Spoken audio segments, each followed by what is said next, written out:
Hello, അപ്പോൾ എല്ലാവർക്കും എൻ്റെ പുതിയ വീഡിയോയിലേക്ക് സ്വാഗതം. ഇന്ന് ഞാൻ പഴയ കാലത്ത് ഉമ്മമാരൊക്കെ ഉണ്ടാക്കിക്കൊണ്ടിരുന്ന ഒരു പത്തിരീൻ്റെ റെസിപ്പിയുമായിട്ടാണ് കേട്ടോ വന്നത്.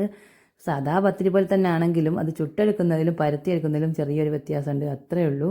പക്ഷേ പണ്ട് കാലത്ത് ഞങ്ങളൊക്കെ കുട്ടികളായിരുന്ന കാലത്ത് ഉമ്മമാരൊക്കെ ഇങ്ങനെ ചട്ടിയിലൊക്കെ ഇട്ട് ചുട്ട് തന്നുകൊണ്ടിരുന്ന പത്തിരിയാണ്. അപ്പോൾ ഇപ്പോഴത്തെ കാലത്തുള്ള കുട്ടികൾക്കൊന്നും ഇതിനെപ്പറ്റിയൊന്നും അറിയില്ല. അപ്പം ഞങ്ങളിവിടെ വീട്ടിലുണ്ടാക്കിയപ്പോൾ കുട്ടികൾക്കൊക്കെ നന്നായി ഇഷ്ടപ്പെട്ട്, അങ്ങനെയാണ് ഞാൻ ഇതൊന്ന് ഉണ്ടാക്കാമെന്ന് വിചാരിച്ചത് കേട്ടോ. അപ്പോൾ ഇത് നല്ല അടിപൊളി ടേസ്റ്റിയാണ് ഇത് കഴിക്കാൻ വേണ്ടിയിട്ട്. ചിക്കൻ്റെ കറിയോ അങ്ങനെ എന്തെങ്കിലും കറികളൊക്കെ ഉണ്ടെങ്കിൽ ഇതാ നല്ല സോഫ്റ്റായി നിൽക്കും, നല്ല കട്ടിയും ഉണ്ടാവും. അപ്പോൾ അങ്ങനെ നമുക്ക് ഇത് കഴിച്ച് നോക്കിയാൽ നല്ല വീണ്ടും വീണ്ടും കഴിക്കാൻ തോന്നും, അങ്ങനത്തെ ഒരു ടേസ്റ്റിയുള്ള പത്തിരിയാണ് കേട്ടോ ഇത്. അപ്പോൾ ഞാനിതെങ്ങനെ ഉണ്ടാക്കിയാൽ നോക്കാം. അതിൽ നിന്ന് ഞാനൊരു 3 ഗ്ലാസ് പൊടി എടുത്തിട്ട് പാത്രത്തിലോട്ട് ഇട്ടുണ്ട്. ഇനി അതിലേക്ക് ആവശ്യമായിട്ടുള്ള ഉപ്പിട്ട് കൊടുക്കാൻ കേട്ടോ. അതിൽ ആവശ്യമായിട്ടുള്ളൊരു സ്പൂൺ ഉപ്പിട്ട് കൊടുത്തിട്ടുണ്ട്.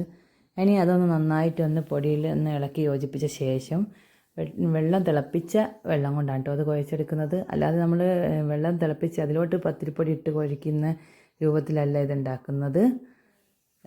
അത് കൂടുതൽ പൊടി വെന്ത് പോയാൽ ചട്ടിയിൽ ഒട്ടിപ്പോവും, അതുകൊണ്ടാണ് നമ്മളിങ്ങനെ കുഴച്ചെടുക്കുന്നത് കേട്ടോ. അങ്ങനെ ഞാൻ ഇതിലോട്ടിനി വെള്ളമൊഴിച്ച് നന്നായിട്ടൊന്ന് ഇളക്കി കൊടുക്കുകയാണ്. ആവശ്യത്തിന് ഉള്ള വെള്ളമൊഴിച്ച് ഇളക്കി കൊടുക്കണം. നല്ല വറുത്ത പൊടിയായതുകൊണ്ട് നല്ല ഒരുപാട് വെള്ളം ഒഴിച്ചാലേ അത് നന്നായിട്ടൊന്ന് അണിഞ്ഞ് കിട്ടുള്ളൂ കേട്ടോ. അങ്ങനെ വീണ്ടും വീണ്ടും ഞാൻ വെള്ളം ഒഴിച്ച് ഇങ്ങനെ കുഴച്ചെടുത്തുകൊണ്ടിരിക്കുകയാണ്. നന്നായിട്ടൊന്ന് ഇളക്കി കുഴച്ച ശേഷം അതൊന്ന് ചൂടാറാൻ വേണ്ടി ഒന്ന് മാറ്റി വെക്കണം കേട്ടോ. അപ്പോൾ നന്നായിട്ടൊന്ന് ഇളക്കി എല്ലാ അരികിലും വെള്ളം എത്തുന്ന രൂപത്തിൽ ഞാൻ കുഴച്ചെടുത്തിട്ടുണ്ട്. ഇനി ഇതൊന്ന് അവിടെ ആറി കിട്ടാൻ വേണ്ടിയിട്ടൊന്ന് മാറ്റി വെക്കണം. എന്നിട്ട് വേണം നമുക്കിതൊന്ന് കുഴച്ചെടുക്കാൻ വേണ്ടിയിട്ടോ. നന്നായി വെള്ളം ഒഴിച്ച് കഴിഞ്ഞാൽ വെള്ളം അത് കുറച്ച് അധികമായി പോയാലും കുഴപ്പമൊന്നുമില്ല കേട്ടോ. അത്രയും കുറച്ച് ടൈറ്റിലായി പോകരുത് കുഴച്ചെടുക്കുന്നത്. ഇപ്പോൾ അതിൽ ചെറിയ ചൂട് മാത്രമേ ഉള്ളൂ, അതുകൊണ്ട് നമുക്ക് ഇത് നന്നായിട്ടൊന്ന് കുഴച്ചെടുക്കാം. അതിന് വേണ്ടി പച്ചവെള്ളമൊക്കെ തൊട്ടിട്ട് കുഴച്ചെടുക്കാം കേട്ടോ.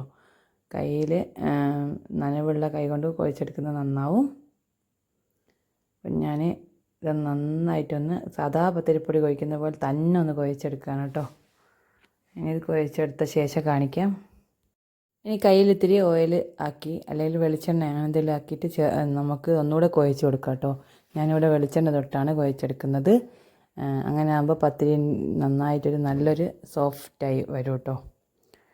അങ്ങനെ ഇത് ഒന്നുകൂടെ കുഴച്ചെടുത്ത ശേഷം അത് വലിയ ഉരുളകളാക്കി എടുക്കണം കേട്ടോ. നമുക്ക് പരത്തിയെടുക്കാനുള്ള രൂപത്തിൽ വലിയ ഉരുളകളാക്കി എടുക്കാം കേട്ടോ.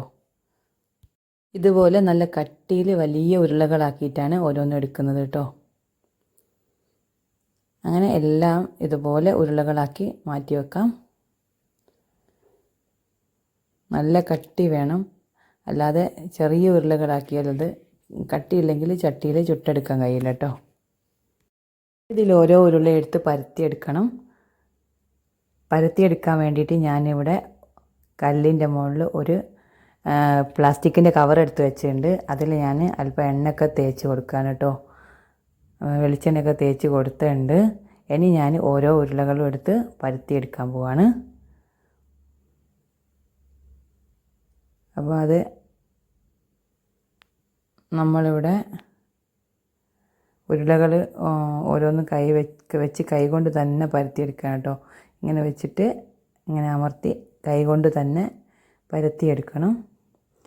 അത് നമ്മളിവിടെ പ്രസ്സോ അല്ലെങ്കിൽ കുഴലോ ഒന്നും ഉപയോഗിക്കുന്നില്ല, ഇങ്ങനെ കൈ കൊണ്ട് പരത്തിയെടുക്കുകയാണ്.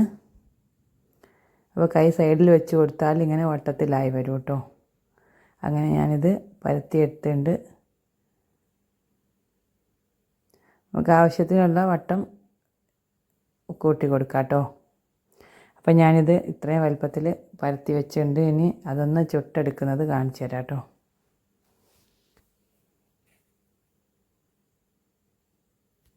ഇനി ഇത് ഓരോന്നായിട്ട് ചുട്ടെടുക്കണം കേട്ടോ. അതിന് വേണ്ടി ഞാനിവിടെ ഒരു പത്തിരിച്ചട്ടി വെച്ചിട്ടുണ്ട്. അടുപ്പിൽ കത്തിച്ച് പത്തിരിച്ചട്ടിയിൽ ഇട്ട് കൊടുത്തിട്ടുണ്ട്.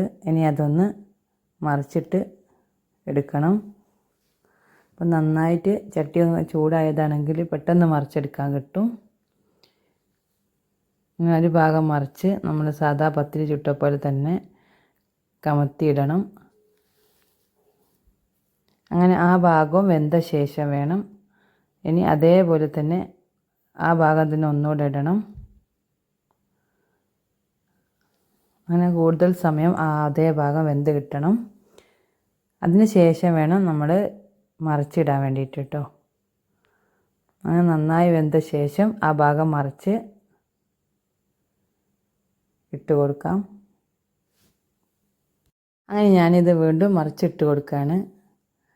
അപ്പോൾ നമ്മുടെ പത്തിരി ഇവിടെ വെന്ത് കഴിഞ്ഞിട്ട് ഇനി ഇത് പൊള്ളി വരും. അപ്പോൾ ഓരോ പത്തിരിയും അതുപോലെ തന്നെ നമുക്ക് വേവിച്ചെടുക്കാം.